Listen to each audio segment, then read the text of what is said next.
I usually do have somebody with me, but this is a nice short trip to get up here. So happy to be here with everybody, and thank you all for taking the time to come out. We're going to have plenty of time to chat and answer questions. There's a few things that are sort of summaries of the year that I'll share with you before we get into Q&A. But then once we get into Q&A, we'll just open it up, and whatever question you've got, you can ask. I'll tell you in advance, it's common that I get political questions at town halls. I think that's common for every elected official. This isn't a political town hall. This is an official office stop. You can ask any question you want, but if it's plainly political, I'm not going to answer it. So you might want to take your time to think of a different one. Let's start with acknowledging our Story County PIE participants. Our PIE is our government efficiency program that we started in my first term. We built this PIE from scratch.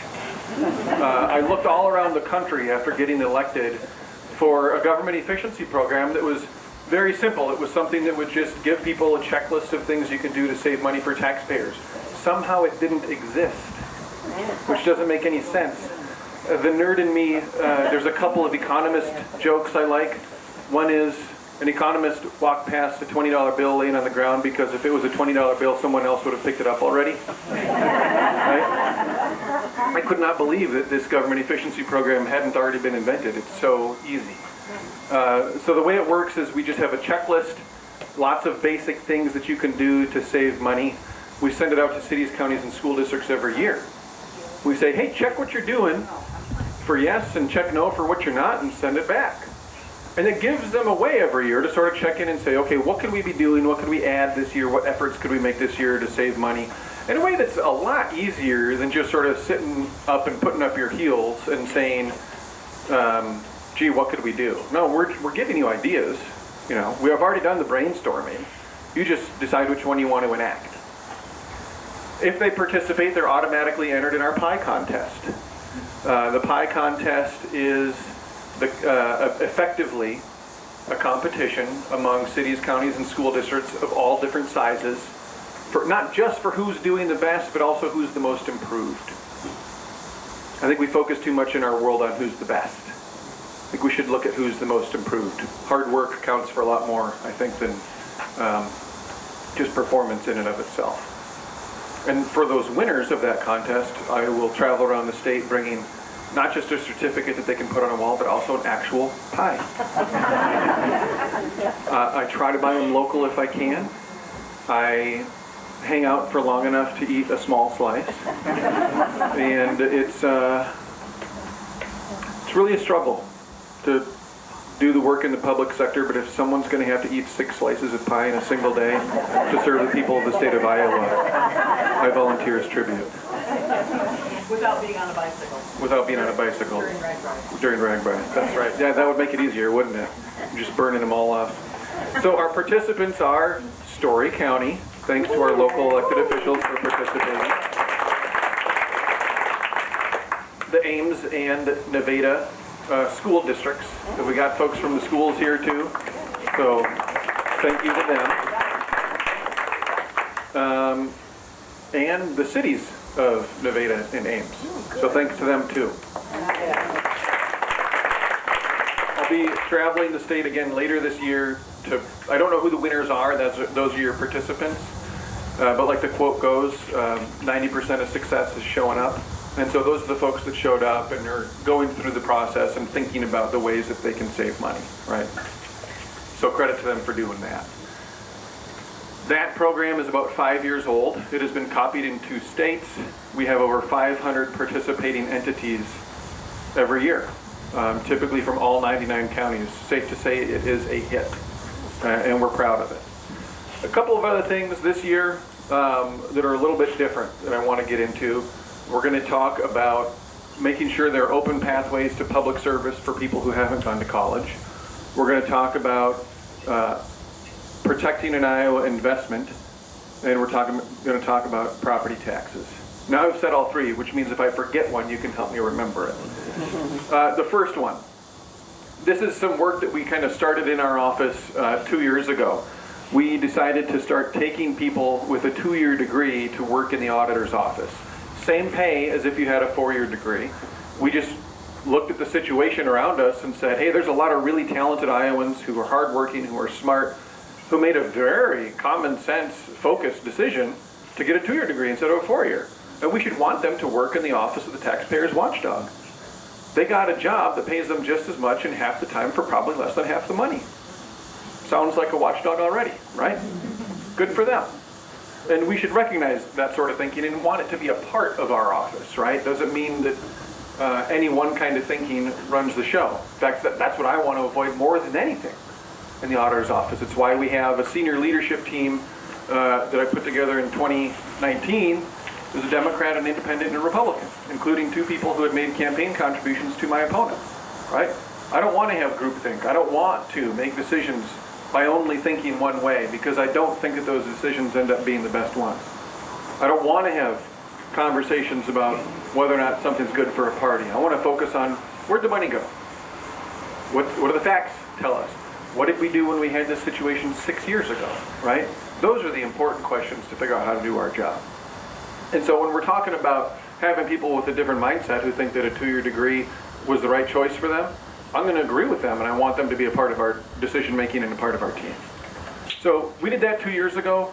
They have made up 10% of our hires since then. I hope that number is going to improve.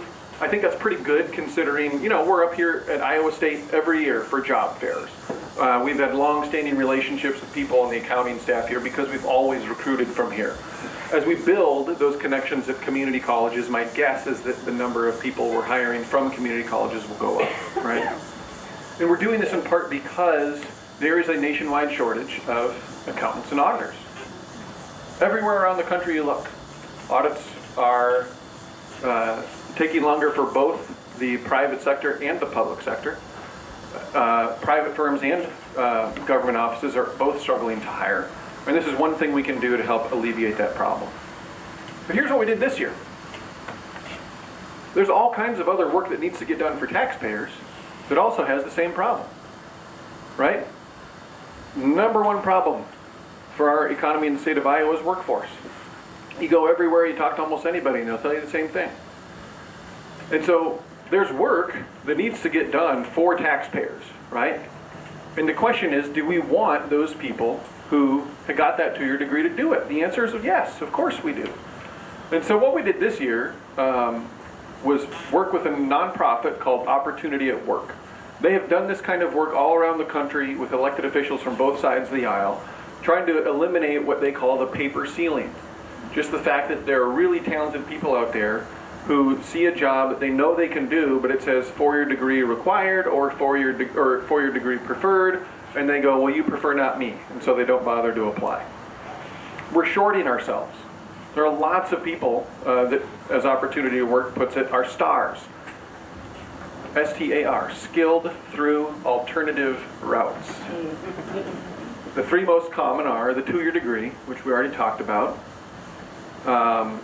work experience, right? You've been doing something just like that for 7 years. You know what that's like. And then military service. The easy way to understand the military service piece is, just like you, I too went to high school with some people who didn't show up for class on time and never had the answer when the teacher got called on them, right? But then you saw them 5 years later and they were standing up straight and had a good firm handshake and looked you in the eye and seemed like they were on top of everything. They're like, what happened to you? I was in the Navy for the last 4 years. Oh, that explains it. We should want people who've had that training, right, who have become people like that, to do this work. And it shouldn't matter if they've got a 4-year degree or not. And so what we did with Opportunity at Work was glean through every job description for the state of Iowa, right, accounting for hundreds of jobs in the state of Iowa, to figure out which of them are asking for things they don't really need to ask for. I want to give credit to Governor Reynolds. She has done this work prior. We just did it again to see if there was another step that could be taken. And in fact, we did find 28 job descriptions across the state where we're still asking for a 4-year degree, or we're still saying 4-year degree preferred when in reality there's just not a good reason to do that. So we are hopeful that steps will be taken to take those recommendations and move them forward to make sure that all those pathways to public service are open for people who don't necessarily have that four-year degree. Property tax. Most of us think of property tax as the folks who are well off pay more, right? Because they've got the nicer property or they've got more than one property. And so they're paying a little bit more. People have wondered over the years how it's working across the state of Iowa, but no one had actually done the analysis before to figure that out. So we did. It wasn't particularly hard. It was just taking two sets of publicly available data and putting them on top of each other to see how they looked when you compare them. And it turns out, when you look at property tax levy rates and compare them to income levels across the state of Iowa, that in fact it's working class, it's rural areas in the state of Iowa that are paying a higher levy rate on property taxes than wealthier areas, right? Not probably what we were thinking of when we think of how property taxes work. No wonder our rural schools are struggling more, right? Because that burden then is falling more heavily on the people who live there. Because if you're paying a higher percentage, that's more of your money going out and getting paid as property taxes. We didn't know what the answer was going to be. We just had a lot of people, share their curiosity about their question in this and decided to answer it. It wasn't particularly hard, but the answer was interesting because it was pretty clear. It wasn't. There wasn't much ambiguity when you look at it. It's a clear and fairly strong relationship. If you're a statistics person, you would say that it was statistically significant, right? And so the bottom line truth is that areas that are lower income in the state of Iowa are paying a higher rate for their property taxes. It's something for the legislature to think about as they're working on our tax system, as they're making changes to our tax system. We have illuminated for them a little piece of the truth. Makes it a little bit easier for them to see what is it that's happening in our tax system, and maybe that's something they decide to incorporate into their thinking and make a change. Protecting an Iowa investment. This is something that just seemed like the right thing to do. If you recall, 10 years ago, there was the biggest economic development deal in Iowa history. Hundreds of millions of dollars in tax incentives to build a fertilizer plant down in southeast Iowa. And Governor Branstad at the time mostly gave two reasons to do this. Number one, jobs. There's over 200 jobs there. Jobs are good. Number two, competition in the fertilizer industry.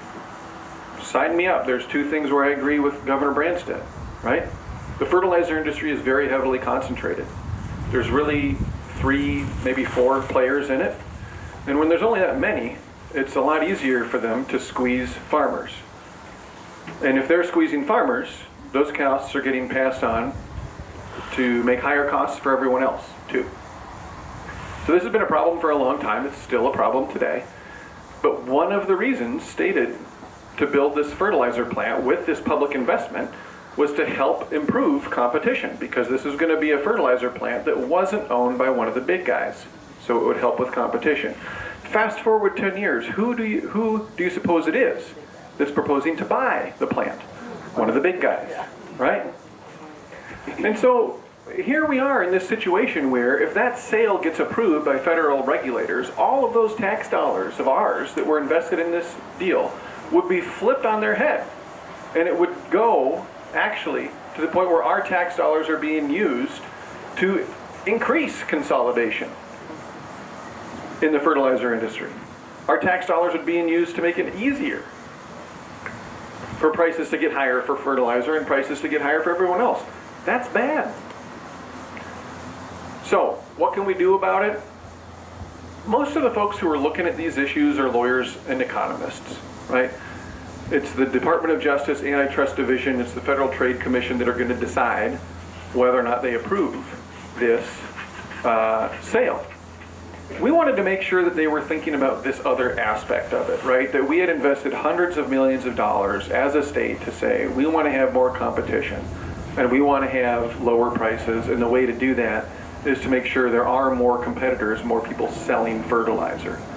And if you let this sale go through, all of that money will have not just been wasted, but actually gone in the opposite direction that we wanted it to, by helping to consolidate power in that industry. So we've been in correspondence with those federal officials. We've been in touch with them.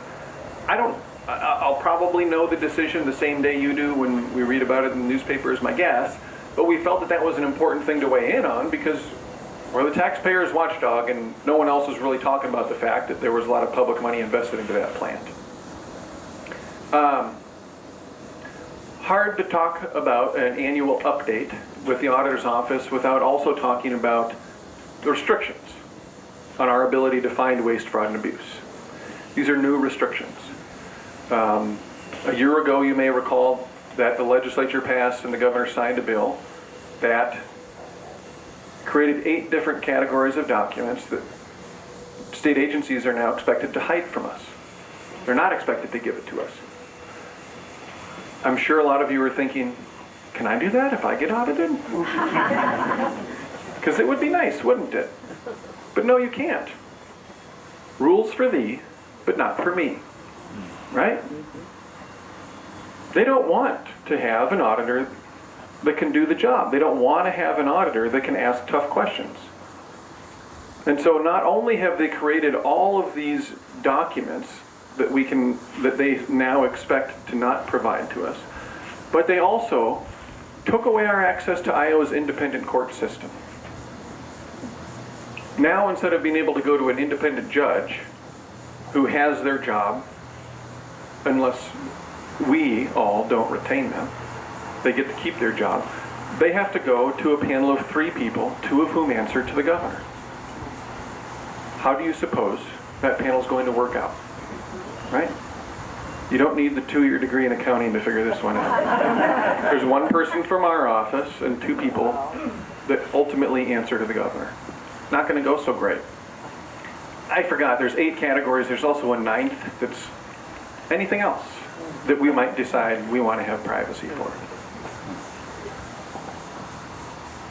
Insanity. This year we had to issue a report related to the Board of Parole saying we can't tell you what's happening with your tax dollars. We can't tell you if your own state agency is following its own rules for how it conducts its business, because they won't give us the documents. Very simple story. A very credible tipster came to us and said, hey, Board of Parole isn't following the rules. Board of Parole, if you're not familiar, you're going to have a panel. It determines when people get out of prison. And there's training involved. You can't just sort of walk in off the street and be a member of the Board of Parole. And so there are full-fledged members of the board, and then there's alternative members of the board. And, you know, sometimes people are sick, sometimes people are on vacation, sometimes people have conflicts. You're always guaranteed under the rules that your panel is going to have at least 1 full-fledged member on it. Someone came to us and said, they're not doing that. They've got panels made up of all alternates. Oh, this seems like something that should be pretty easy to figure out, right? Give us the record showing who was on each panel, and then we just look at the list of who's an actual member and who's an alternate. Fairly straightforward. So we asked for the documentation. Board of Parole said, oh, yeah. We know why you're asking about that. We were doing it wrong, but we've noticed it ourselves and we cleaned up our own mess. And we said, good for you. And then because we're the auditor's office, we said, trust but verify. We trust you, but give us the documents anyway. Because, you know, we're not in the business of taking people's word for it, right? It's literally kind of the opposite. They wouldn't give us the documents. And so we had to issue a report saying, well, we don't know the size of the problem. We don't know the scope of the problem. We don't know if they fixed it on their own. All of these are things that you can reach reasonable conclusions about because of the fact, I think, that they didn't provide us with the documentation. I think that bill, that attitude of being able to hide waste, fraud, and abuse also contributed to the decision to stonewall our office for more than 6 months in providing documentation that the contract to administer the state's vouchers program doubled in cost with no justification whatsoever. This is a report that we issued, I think, 2 weeks ago now. And it's very simple. The state hired Odyssey, a company out of New York City, to run the state's voucher program. Just a couple months after signing the contract with Odyssey, they amended the contract with Odyssey. They did not provide any reason for amending the contract. They did not run that contract amendment through their own rules for how they amend contracts. They just went to the top and had the director sign the amended contract. What was the difference? Only a new term with 3 different parts to it. Variable fees. No additional obligations, just more fees paid by taxpayers. Number 1, a transaction cost fee. So if you're using Stripe, a payment processing thing, they're going to pass through that transaction fee. Worth pointing out that, of course, there is no transaction fee for public schools. So that's probably 2.5% to 3.5% that normally we wouldn't be paying anyway. Number 2, a percentage of every dollar that gets spent.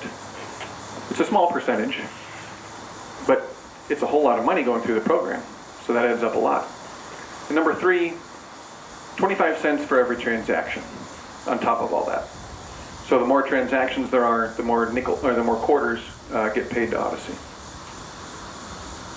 We looked at the Legislative Services Agency's estimate of the cost of the program, and just for one of those items, just the percentage item, we are going to conservatively see that this amendment, signed again just months after with no justification, is going to double the cost to you, the taxpayers, of administering the program. Not any benefit, if there's any benefit, just the cost of running the program itself. Double. We asked about this, we provided an opportunity to comment, right? Only after that process, once we had released the report, did the rebuttal come out, well, we didn't want the families to pay the transaction costs for Stripe. Right, so if you read it in the newspaper, it sounds like we're saying it's doubling, they're saying, well, we don't want families to pay transaction costs. But if you've got the time to listen at a town hall, remember that's only one of 3 items, and that's not the expensive item. So there is still literally no answer that exists, not in public anyway, for why we would have doubled the cost to taxpayers for this program. None. It's also worth pointing out that just this legislative session, there was another attempt to restrict our office even further. But frankly, that understates it. It's really an attempt to restrict all of you. This new bill, which passed the state Senate, it was actually the very first bill that they passed this year. Must have been a priority. Would have made it so that Iowans can continue to vote on who the state auditor is. But if people who work in government don't like who we pick, they just get to hire somebody else. Say that again. Say that again. Because it sounds so insane you can't be sure you heard it right. Yeah. Iowans would continue to vote for the state auditor, but if the people who run state agencies and state departments don't like who they pick, they can just go hire somebody else to do the job instead. Remember when I said before they don't want someone who's going to ask tough questions? This is a very good way to get someone who's not going to ask tough questions, right? Because they can hire someone, no bidding required, no whistleblower protections for anyone who would bring a complaint to one of these private firms that's getting hired, right? And no oversight of these private firms. All very important differences from how we run local level audits in the state of Iowa, right? It also was going to cost more. 30 to 60% higher fees in general from the public sector than from the auditor's office. $5 to $6 million every single year, probably, was the LSA estimate for what the additional cost would be. The bill did not advance in the House, thank goodness. So credit to the handful of Republicans there that held it up.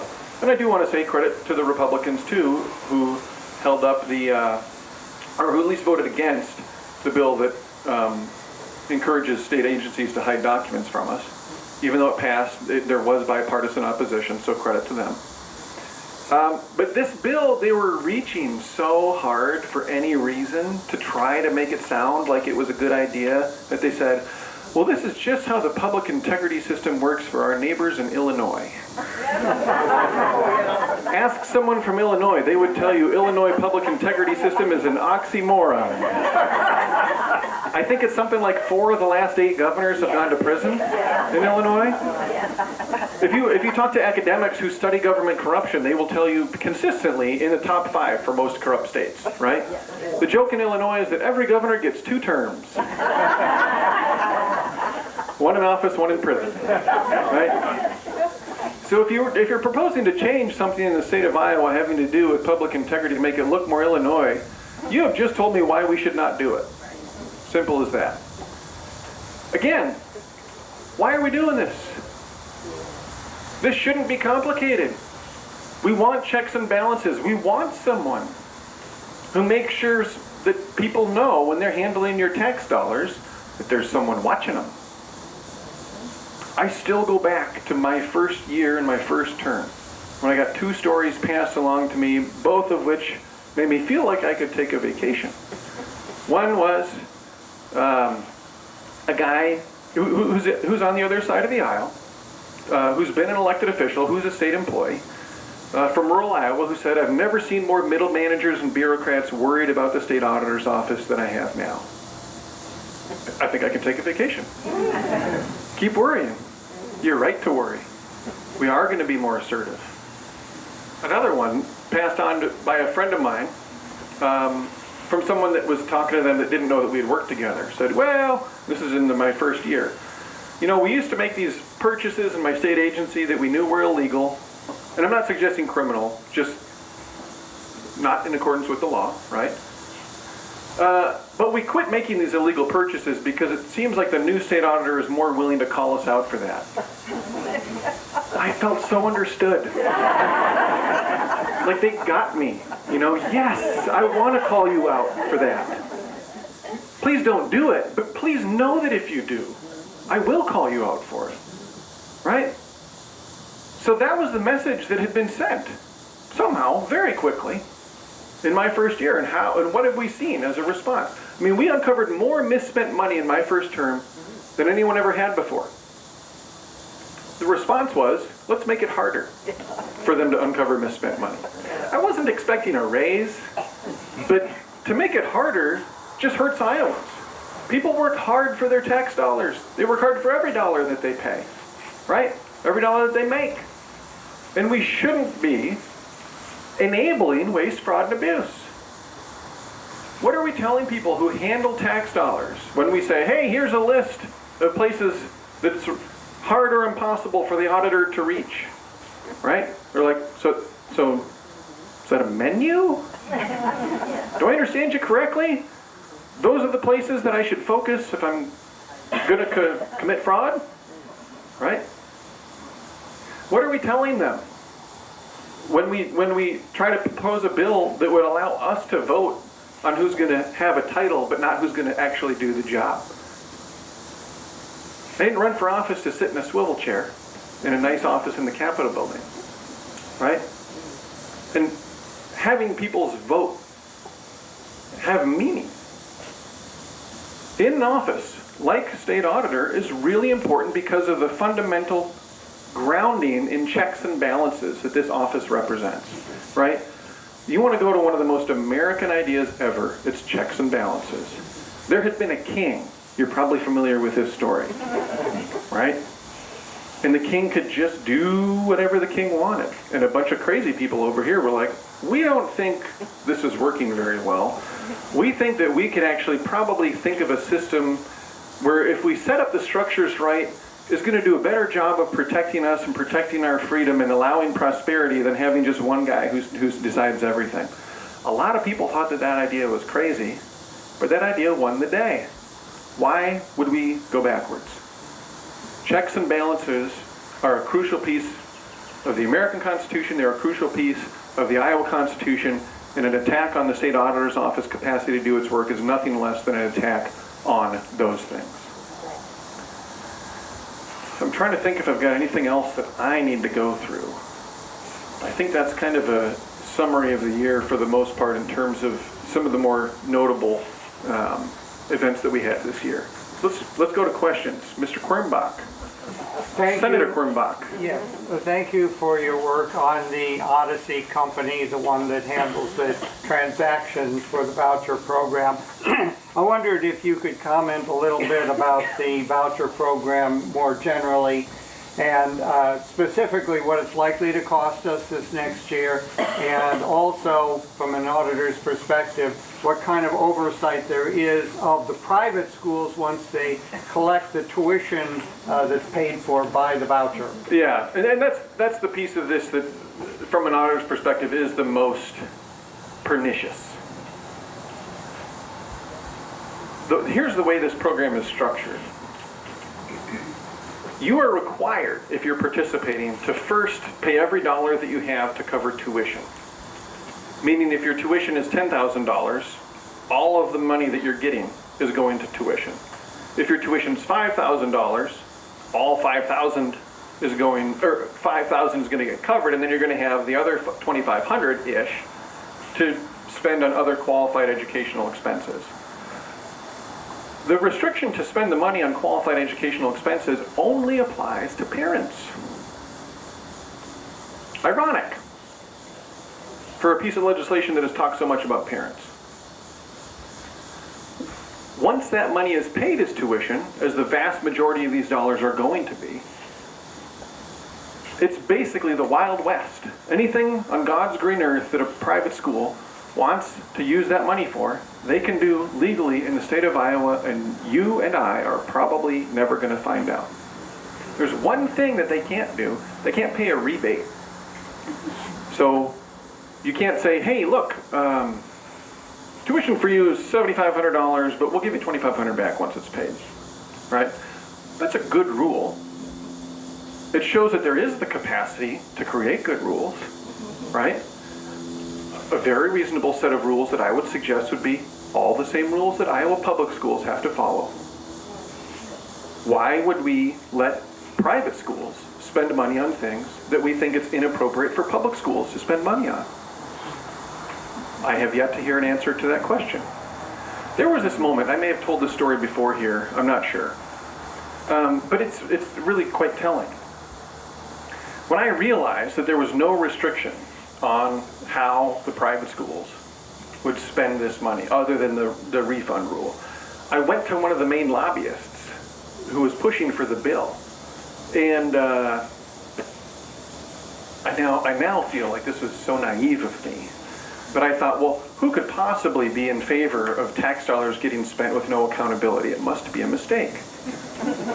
And so I pointed it out to him. I was like, hey, look, the way this is structured in the bill, here's the piece with the educational, they have to be qualified educational expenses, but that only applies to parents because you have to pay the money as tuition, which is one of the expenses, that's qualified educational expense, and once that's spent, this is the only restriction, no rebates. So the private schools can spend the money on anything we want, and there's not going to be any oversight. I had thought that I was going to hear like oh my goodness, you're right, that was a drafting error. Right, like, oops, we'll fix that. No, what I heard was, that's right, we don't want oversight of private schools by the public. Then don't give them the public's money. Right.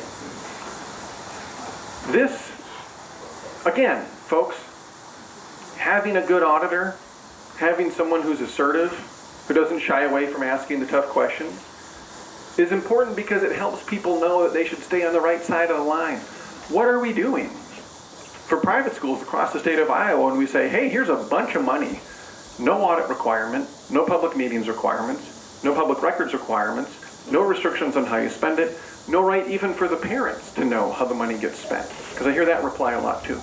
Well, it'll be up to the parents to decide whether or not schools are spending it appropriately. Okay, did you put something in there saying the parents have a legal right to have access to how the money's getting spent? Nope. There's no good answers to everything that has been done in this program. And we're going to be flowing hundreds of millions of dollars through it. Yeah.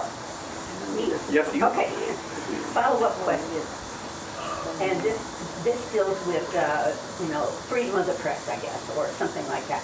How widely spread do you think the knowledge throughout the state of Iowa is about this? Boy, the question was, how widely do I think the knowledge is spread of this throughout the state of Iowa? I don't think I have a guess on that. I'm not sure how we would measure it. And certainly in the auditor's office, our job is to do our job and try to tell people what's going on. But whether or not they hear about it, different question. Okay, a follow-up. Do you actively present things to both the traditional press and Yeah. social media and Yes. TikTok and all that? Yes, I try to do that as much as I can. But again, it's still the same sort of question, right? As things have become more fractured in terms of where people get their information from, we believe that our work is important, that the job that we do, all 100 of us in the auditor's office, that we do every day is important, and we try to tell as many people as we can through as many mechanisms as we can. Yeah. Yes. There's so much suing going on at all levels of government. Why can't there be a class action from Iowa against this? Yeah. When you say against this, do you mean sort of like the vouchers program? Yeah. Or even more, also the fact that there's less transparency. Yeah. Well, so number one, I can't tell you what private suits could work and which wouldn't, right? If there's a claim to be made for somebody in a private level, they'll have to figure that out, and they'll have to figure out if they can file that suit. The answer to a piece of that is, how can they do this is, at the end of the day, when you get to write the laws of the state of Iowa, you can erase requirements for transparency if that's what you choose to do. And so if that's a bill that gets signed and passed into law, then they have the capacity to do that. You've got your hand up in the back. Sorry, I didn't see you back there. I don't know much about state auditors, maybe even not any federal government workers, but as auditor, what is mostly a job that auditor does? Yeah. Good question. What does the auditor do? So this is an interesting question. For the state, and I'll only answer it in terms of the state auditor's office. In general, an auditor is someone who is in the integrity business. So when somebody says, and this is true in general, both in the public sector and the private sector, if you're at a private CPA firm and you're an auditor, or if you're in the state auditor's office, your job is to sort of make sure that when people say stuff, it's accurate. Does that make sense? Here's our financial statements. Yes, we've checked the numbers, those are accurate. This is how much money we made, this is how much money we spent, this is where it went. Looks good. So that's what an auditor does in general. In the state auditor's office, there's two main pieces of that. At this point, I guess I would say three. Number one is we audit every state agency every year. Thank you for asking this, by the way, because it is important. And it's a common thought, even if a lot of people don't ask the question. We audit every state agency every year. We audit local offices if they contract with us to do an audit. We do special investigations into waste, fraud, and abuse when we have a qualifying request and we believe they're warranted, right? And we now do efficiency promotion. We talked right when I first got here about our government efficiency program that we started in my first term. So a lot of this comes down to, at the end of the day, trying to make sure that when people pay taxes, that money is getting used responsibly, appropriately, and not getting wasted. Right? We're trying to fight against waste, fraud, and abuse. What we don't do, and this is a common misconception, by and large, we occasionally will make recommendations on what policy should be, but we are mostly more reviewing for integrity, not for wisdom. Does that make sense? So when I talk about pieces of the voucher legislation that open the door for a lack of integrity, I'm talking about them for that reason. There's a different question on all kinds of spending, whether it's that program or anything else, which is the wisdom of it. But we don't typically go back and say, well, you should spend, I know you spent this $300,000 on that program, you should have spent it on that instead. There's certain circumstances, typically integrity related, where we might make that point. Like following the rules, right? So if money is misspent on a program, say for example, $20 million that's supposed to help the state recover from COVID that you spend on a computer program instead, that's against the rules. And so it's not a question of the wisdom, it's a question of the integrity. The rules are to use this money to help the state recover from COVID, and you spent it on a computer program that has nothing to do with that. And so even though there we're getting, sometimes those things can feel the same, but at the end of the day, they're still kind of different. Do you have any follow-ups? Does that help? Basically, your job is to make sure that whatever money that taxpayers are spending, it goes for the right reason. So you're thinking more like the moral side of it, not the... I would say more the truth side of it than the moral side of it. And truth is a moral value. But I think at the end of the day, it's sort of, well, we want to make sure that it's being spent the way it was supposed to be spent, and that there's as little waste, fraud, and abuse as possible. So I think integrity and truth would be two pieces of it that are pretty big. And then accountability. It's our job to pipe up if something's going wrong and say so.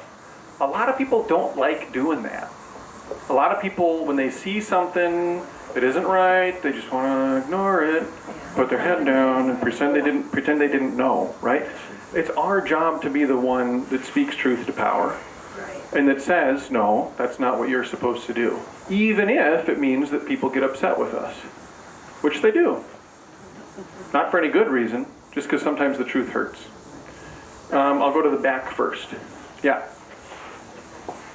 In the work that you do, is it ever the case that you are looking to see if a program meets the goals that were established? So say there's a program to help kids read faster or something like that, and you ever go in and look at the data and say, well, yeah, the money was spent correctly, but you didn't reach your goals. Right. Is that ever a piece? Good question. Do we ever go in to look at whether or not the money, even if it was spent, in accordance with how it was supposed to, if it was spent effectively, if they're reaching their goals?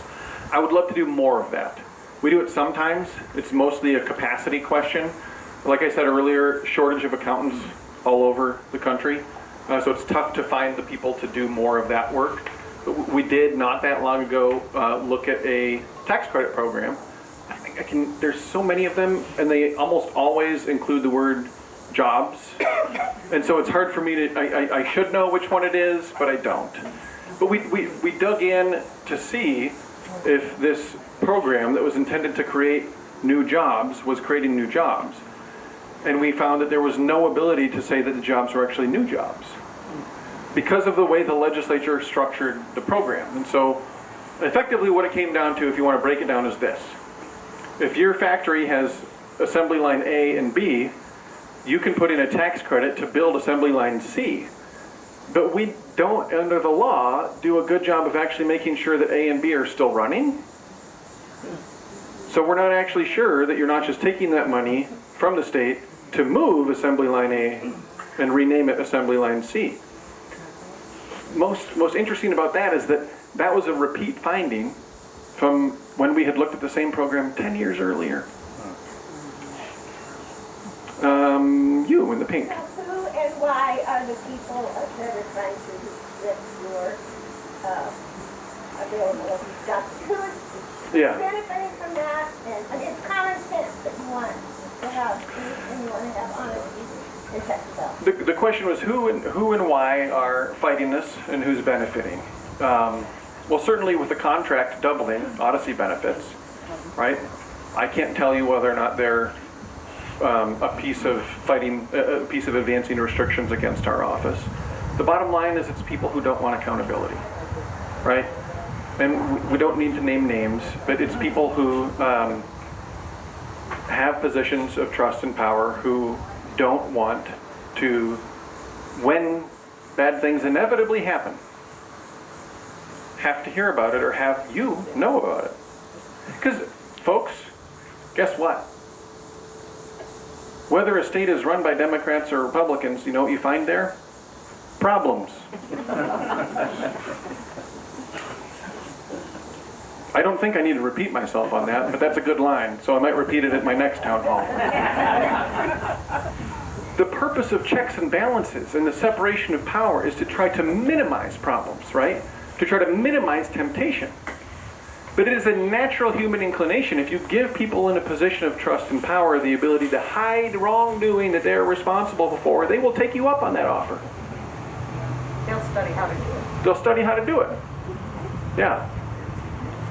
That's the bottom line. I think we had earlier a hand up here, yeah. So, the area educational agencies, they're taxpayer funded? Mm-hmm. And so, do I understand that they are decreasing their funding? And it's divvied into all the schools? Does that include the private schools? That is a good question. Senator Quernbach may actually be better at answering that than me. Repeat it.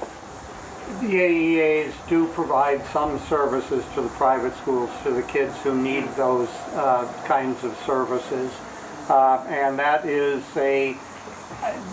that's a problem with the voucher program to the extent that it disperses those kids to more different locations. I was out in western Iowa back last winter talking to the head of the regional AEA, and he said what he anticipated was that his staff, which he didn't have enough of to start with, was going to be spending a lot more windshield time and a lot less face time with the students who needed their services. So just to give you an example. But the monies that they are not going to receive, it was like the money spent for media or whatever it was.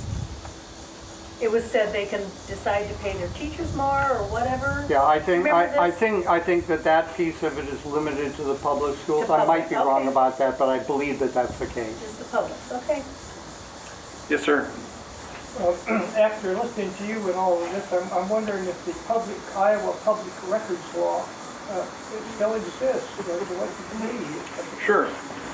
The Iowa Public Records Law, how does that play in? It still does exist. It's a complicated law. Our office, because we have a confidentiality obligation, typically has access to stuff that you wouldn't be able to get access to through a public records request. So once you've made a public records request, you're getting records that are public, that you can share with anyone. In order to do our work, you can understand why an auditor has to have access to things that the auditor says, I need to double check on this, but I'm not going to share it. Make sense? That's also true for whistleblower protection, right? My name has been dragged through the mud with allegations of wantonly violating the Iowa Public Records Law, when in reality, the records that were requested were things that if we handed them over was going to weaken our ability to protect whistleblowers. I was thinking a little bit more about all these restrictions that regimes. Is that really within the, or what happens to public records is that a joke now? No, it's still a meaningful law. It's just a different piece of it, if that makes sense. And at the end of the day, it's typically the Iowa Public Information Board that sort of determines whether or not the rules are being followed over there, as well as the capacity for bringing suits against government entities that have violated it. But withholding our information from us under Chapter 11 of the Iowa Code, and then how our public meetings and public records laws are operating are kind of two different things. They both have the same spirit. But they're still, at the end of the day, are a little bit different. I know it's a very complicated issue. It's a good question. Yes, ma'am. I'm just wondering, these reports that you no longer have access to, how does that restriction compare to other states? Were we more open before, now we're less? Oh yeah. Oh boy. Nationwide outcry. Unprecedented. Let me give you the laundry list. The American Institute for CPAs. Sorry, I'm getting a phone call here. No. the American Institute for CPAs, which literally sets the auditing standards, read this law and was so alarmed by it that they actually wrote to the legislature to say, this is a terrible idea, you should not do this, it will cause an increase in waste, fraud, and abuse. So did the Institute for Internal Auditors. So did Dave Walker. You might remember his name if you're super into government, because he was Inspector General for the United States under George W. Bush. It just goes to show you that, again, this shouldn't be a partisan issue. He was the Republican nominee for governor in his state in 2018. He read the Senate version of that bill and wrote a letter to the Iowa legislature saying, you shouldn't pass this bill. He then read the House version after they amended it and said, I read that too, still a terrible idea, right? More than half of the state auditors across the entire country, Democrats, Independents, and Republicans, within 24 hours, signed a letter saying, this is a terrible idea, you should not do this, right? Iowa is in uncharted territory here. And to me, it's really only a question of, is this one of those, this is a problem, it's a mistake. And the only question to me is, do we fix it in, a year or 5 years, or do we wait until scandal after scandal after scandal unfolds to finally see enough money get wasted to decide to fix it? Because there isn't much divide in the professional community about whether or not it was a good idea. It was a bad idea. Yes? If I heard you correctly, when you talked about how the state restructured the contract with Odyssey, they didn't really do it according to how they should. And now we're paying at least twice as much as they told us we would. Is there anything that can be done about that? Or is it just we have to change the law? Sure.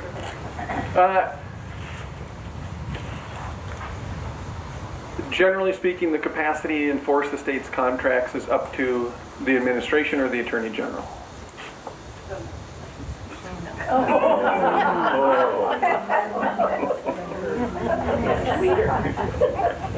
Yes, sir.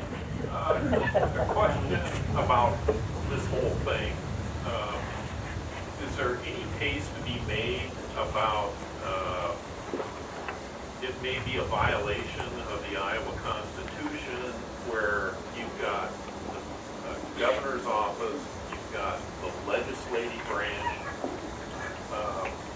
where there's no accountability? If we bump into a place where we think we can make that case, we would make that case, if that makes sense. The specifics of it are important enough that we would need to know the specifics of any particular situation.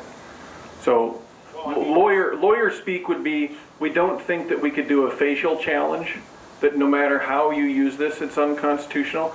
Maybe we could, but it makes more sense to do an as-applied one in a particular set of facts. But is there anything in the Constitution that requires oversight? Not in a way, well, yes, in the sense that the state auditor's office exists, but the particulars of it are still, to some degree, up to definition. Yes, again. I'm curious where accountability in the law. I know that sometimes there's a lot of the other candidates here in Iowa, like State Auditor and Margaret Whitney talking about. My question is, why is it so hard for public officials to keep accountability? Because my mom always says, why is it so easy to look someone in the eye and lie instead of just looking in the face and telling the truth? Yeah. A little bit of your question faded out, but I think it was, why is it so hard to have a public accountability from elected officials? Yes. Okay. So better, talk later. Why is it easy to look someone in the face and lie instead of looking them in the face and telling the truth, even if it means that? Sure. Well, I can't speak for other people because I'm not very good at doing that. Looking people in the face and lying. But a lot of people don't do events like this. So they don't make themselves look people in the face and lie because they just refuse to meet with people. So that's one way. And if we don't demand this sort of thing by elected officials, then it's harder to get it. Another piece is, and this is Just a fundamental bottom line. The brokenness of a two-choice system, where most people feel trapped with one party or another. There's pieces of their belonging that they think are very important, that they want to support. But there's still lots of other things that their party does. Or it could just be a question of accountability and corruption, where they're upset but they feel like they still have to support that party because they don't like the alternative. This system really only functions well for party insiders and the parties themselves. Doesn't work for everybody else. But it's written into law, right? It's one of the few areas where the Democratic and the Republican parties typically have agreed is they want to give themselves special privileges on our ballot, where they're going to have partisan primaries, and then your two realistic choices in the election are going to be one Democrat versus one Republican. It's a way to control people and to prevent people's actual opinions from being heard in more depth on their ballot, and a way to prevent accountability for corruption.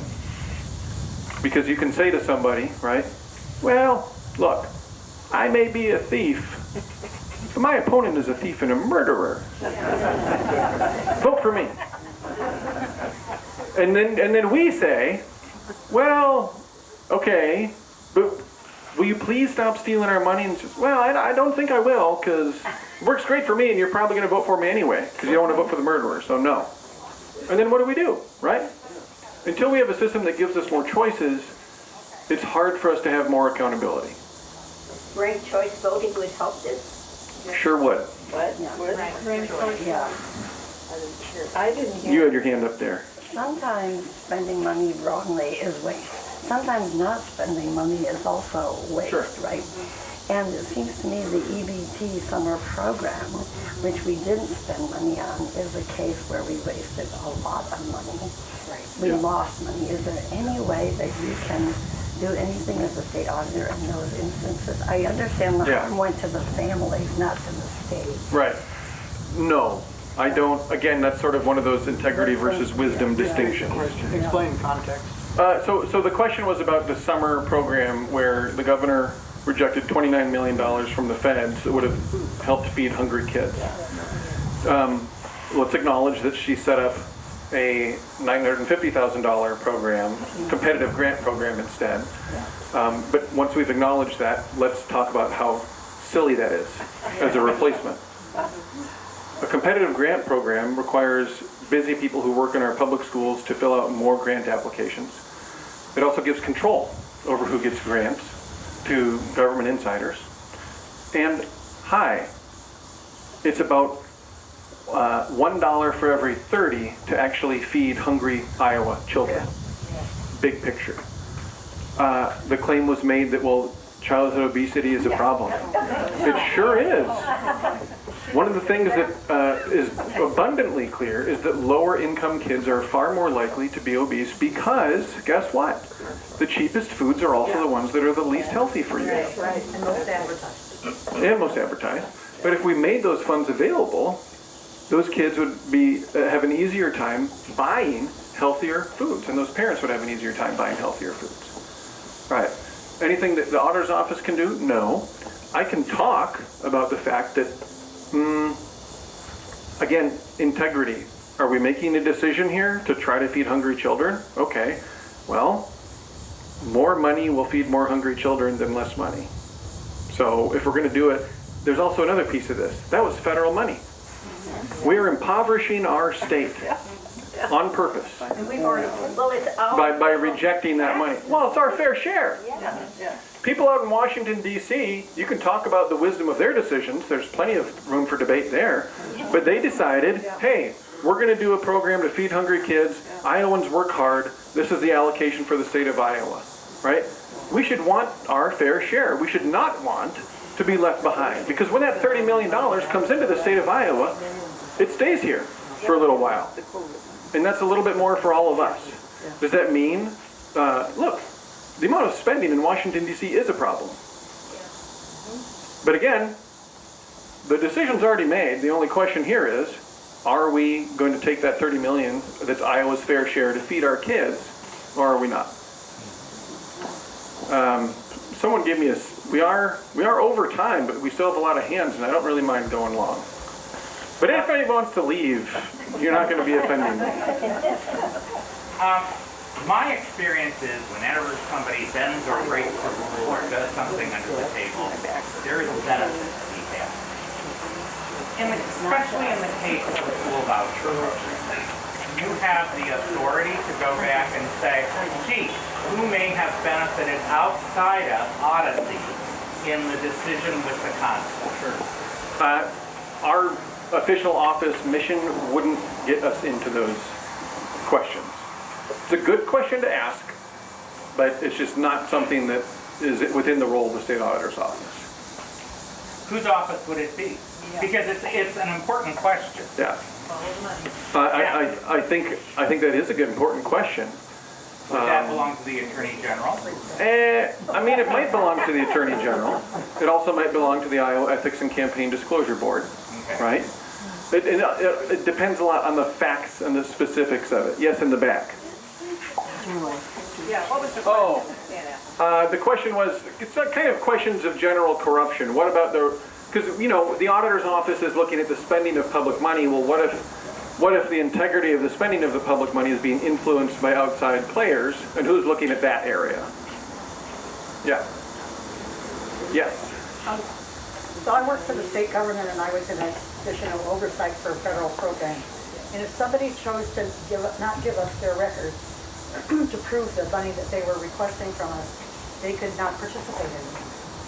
So, yep. So if I elected you, the citizenry elected you to do your job, and I'll bet you were sworn in. Yep. This also would happen to a judge. If I threatened a judge to keep him from doing their job, that would be illegal. All of this stuff that's been dumped on you to keep you from doing your job, it just seems to me that it must be illegal.